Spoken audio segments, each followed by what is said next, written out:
Hello everyone, Tilt Baseball here, and welcome back to another episode where I use video and data analysis to break down some of the MLB's best hitters. And today, we will be going over the swing of the $240 million man himself, Kyle Tucker, aka King Tuck. Now, before we dive right into the swing, I do want to take a quick look at his Baseball Savant page. Here you'll see his stats for 2025. The first thing that might stick out to you is his 2025 hit spray chart. Just by looking at this visual, we can see that Kyle Tucker has an innate ability to pull the ball in the air. In fact, taking a look at his homers, only one ball was to the opposite field last season.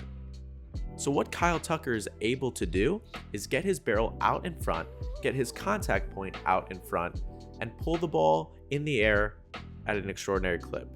When we corroborate this with data from Fangraphs, Tucker showed a 44.8% fly ball percentage and a 46.6 pull percentage last season. That puts him 24th and 25th in those categories respectively across the entire league last year.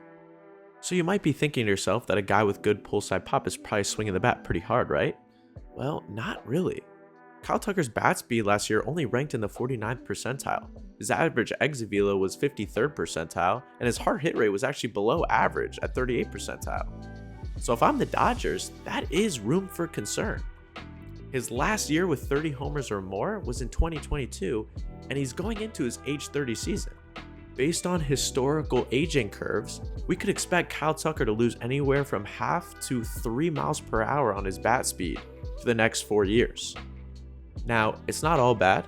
Kyle Tucker still has amazing plate discipline, as evidenced by his walk to strikeout ratio, his chase rate, and I do think there are some tweaks the Dodgers can make in his swing that can help recoup some of that missing bat speed.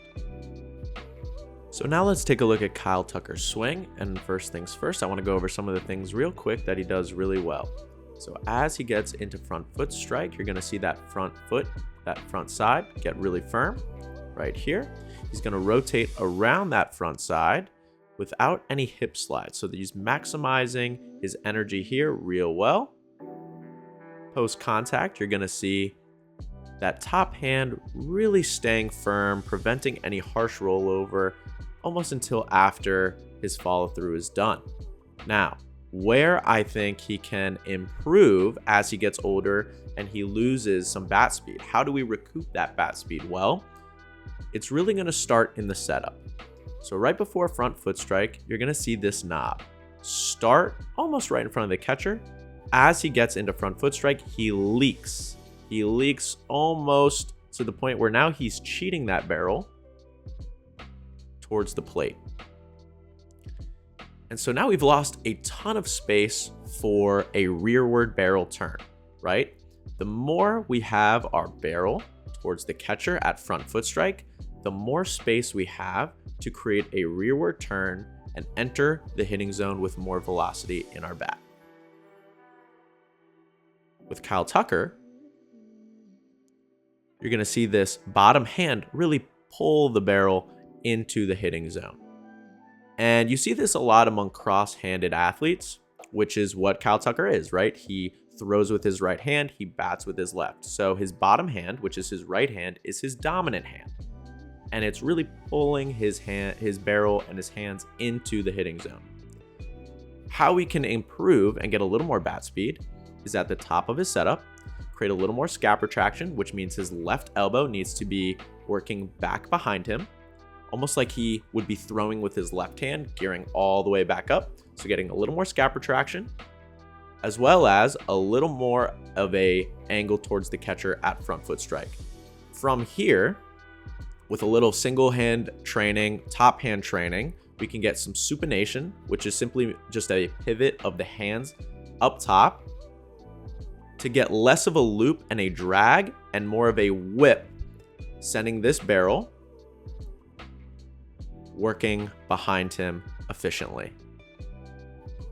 Now, is Kyle Tucker worth $240 million over 4 years? You know, he's never had a 5 WAR or more season. He still has elite plate discipline. He does a really good job pulling fly balls into the air, hitting homers. But if the Dodgers want him hitting 30 plus homers towards the tail end of his contract, they might want to take a look at his setup and how he can maximize a little more bat speed. All right, that is it for this video. Be sure to like and subscribe. Comment down below if there's another MLB player you would want me to break down.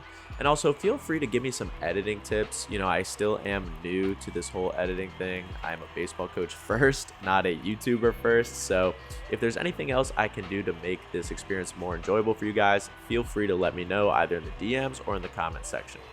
All right, guys, till next time.